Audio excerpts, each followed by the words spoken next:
Good morning, dear students. Welcome back to your moral science class. Today, I am teaching you Unit 7 at page number 49. Firstly, open your book at page number 29. Unit 7 Good Manners and Etiquettes. When we interact with other people in our society, we will have to follow certain good manners and etiquettes. Such behavior is very helpful in creating in others a good image of oneself. जब भी हम अपनी society में कुछ लोगों से मिलते हैं, किसी भी तरह के पर्सन से मिलते हैं, तो हमें कुछ मैनर्स और एटिकेट्स को फॉलो करना चाहिए. First point, when we meet someone we must greet him or her according to the situation, age and relationship. जब भी हम किसी पर्सन से मिलते हैं तो हमें सिचुएशन, उसकी उम्र और उसके साथ अपने रिश्ते के अकॉर्डिंग ही उससे मिलना चाहिए. We should change the style of greeting according to the person. हमें पर्सन के अकॉर्डिंग ग्रीटिंग का स्टाइल जो है, यानी उनसे मिलने का स्टाइल चेंज कर लेना चाहिए. If the situation demands shaking hands is a good gesture, then grip and the shaking hand should not be too soft or too hard. It should be moderate enough to express the warmth of love. It means कि जब भी हम किसी के साथ अपना hand shake करते हैं तो हमें बहुत ज़्यादा हार्ड या बहुत ज़्यादा सॉफ्ट नहीं करना चाहिए. It should be moderate. Next, when we speak with another person, जब हम किसी दूसरे पर्सन से बात करते हैं, डोंट लुक अप, डाउन और साइडवेज. ना हमें ऊपर देखना चाहिए, ना नीचे और ना ही इधर उधर. Maintain eye contact. हमें उस पर्सन के साथ आई कॉन्टैक्ट बनाकर बात करनी चाहिए. As much as possible avoid touching the body of another person. हमें जितना संभव हो सके किसी दूसरे पर्सन की बॉडी को टच किए बिना ही बात करनी चाहिए. When we stand or sit, make sure we don't appear restless or anxious. Deal with other with a smile. हमें हमेशा दूसरों के साथ एक स्माइल के साथ ही डील करनी चाहिए. Don't speak always, be a listener too. हमेशा बोलते ही नहीं रहना चाहिए, बी ए लिसनर टू. सुनने की भी आदत डालनी चाहिए. Give others opportunity to speak. दूसरे लोगों को भी अपॉर्चुनिटी देनी चाहिए बोलने की. Next, here is a story of a king. The king becomes powerful.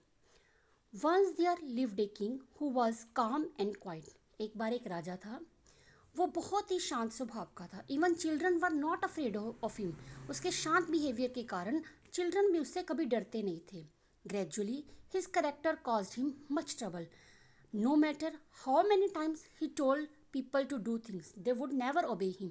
कई बार वे लोगों को कुछ काम करने के लिए कहता, लेकिन लोग उसकी जो आज्ञा है उसका पालन नहीं करते. They would never obey him. The king discuss the matter with his minister. However they could not help him. King ने इस मैटर को अपने मिनिस्टर्स, मंत्रियों के साथ भी डिस्कस किया, लेकिन वो भी उसकी हेल्प नहीं कर सके. Finally he declared valuable gift for those. Finally it means कि एंड में उसने डिसाइड किया, डिक्लेयर किया उस पर्सन को वैल्यूएबल गिफ्ट देने के लिए जो उसकी इस बारे में मदद करेगा. A young man heard about it. एक नौजवान ने इस बारे में सुना.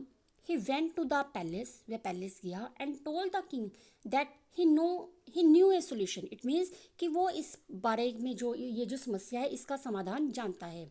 The young man wrote 2 sentences on a piece of paper. उसने एक पेपर पे 2 सेंटेंस लिख के दिए राजा को and handed over to the king. He said use the first sentence before giving order.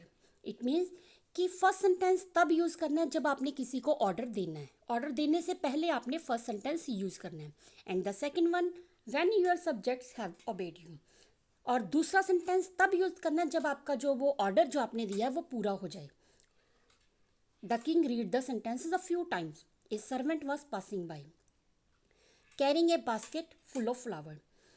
राजा ने उस सेंटेंस को कई बार पढ़ा और एक जो सर्वेंट था उसका, वो उसके पास से गुजर रहा था फुल ऑफ फ्लावर्स, यानी कि बास्केट थी उसके पास फ्लावर से भरी हुई. The king decided to test the power of the sentences.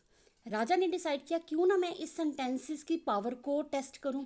He said, please Haridas come here and let me see the beautiful flowers. Haridas, surprised by the king's kindness and never having heard him say please. Haridas ने कभी भी राजा के मुख से please word नहीं सुना था। The king after looking at the flowers said, राजा ने फ्लावर्स देखने के बाद कहा, thank you Haridas, you may go. Thank you यानी धन्यवाद Haridas, you may go. The servant left with a smile, और सर्वेंट स्माइल के साथ चला गया। The king realised the technique suggested by the young man was working. King ने realise किया कि जो यंग मैन ने मुझे टेक्निक सुझाई थी, सुजेस्ट की थी, उसने काम किया है। He was excited. He offered valuable gift to the young man. Reaching home, the young man explain everything to his wife. He said, I taught the king what I learn from school as a child. उसने अपनी पत्नी से बोला, उस young man ने, कि मैंने राजा को वही सिखाया जो मैंने एक चाइल्ड के रूप में अपने स्कूल में सीखा था। My teacher use to say that with good manners we could get anything. मेरी टीचर ने मुझे बताया था कि गुड मैनर्स के साथ हम कुछ भी प्राप्त कर सकते हैं। एंड ही वॉज राइट, और वो बिल्कुल सही थे। The king only needed good manners and some politeness to get just what he wanted. राजा को कुछ गुड मैनर्स और पोलाइटनेस की ज़रूरत थी। वट ही वांटेड, जो भी वो प्राप्त करना चाहता था, उसके लिए उसे गुड मैनर्स और पोलाइटनेस चाहिए थी। So next, table manners. Here we discuss about some table manners. First, when asking for something, don't forget to use the word please.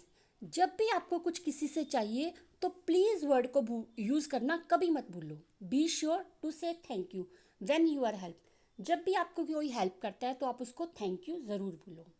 When you need something, never extend your hand over the plate of another one. Ask for his or her help. Don't be restless but remain calm and quiet. As you eat, don't make unnecessary sounds or move. जब भी आप कुछ खाते हो तो अनावश्यक sounds और जो मूव्स है वो मत करो. Don't take anything into your plate once someone else has asked for it. Don't blow on your food to cool it off. If it is too hot to eat, wait. अगर आपका जो खाना है वो गर्म है तो आप उसको फूंक मार के मत ठंडा करो, वेट करो. Don't talk with your mouth full. और कभी भी आपका मुंह में खाना है, कुछ है, तो आप कभी भी बात मत करो. Chew with your food close. और अपना जो खाना चबाना है वो मुंह बंद करके करो. Eat in small bites and slowly. Eat in such a manner that others may feel comfortable in your presence. They should not feel that you are much hungry or greedy. इस तरह से खाओ दूसरों के प्रेजेंस में कि comfortable रहे और किसी को ऐसा महसूस ना हो कि आप बहुत ज़्यादा भूखे हो. Don't waste food. फूड को कभी भी वेस्ट मत करो. The principle is take what you need. और इस प्रिंसिपल को ध्यान में रखो कि उतना ही लो जितना आपको चाहिए. So I hope students you understand this chapter and today your homework is read this chapter very carefully and learn exercise of this chapter. I send you PDF. Okay, have a nice day, students.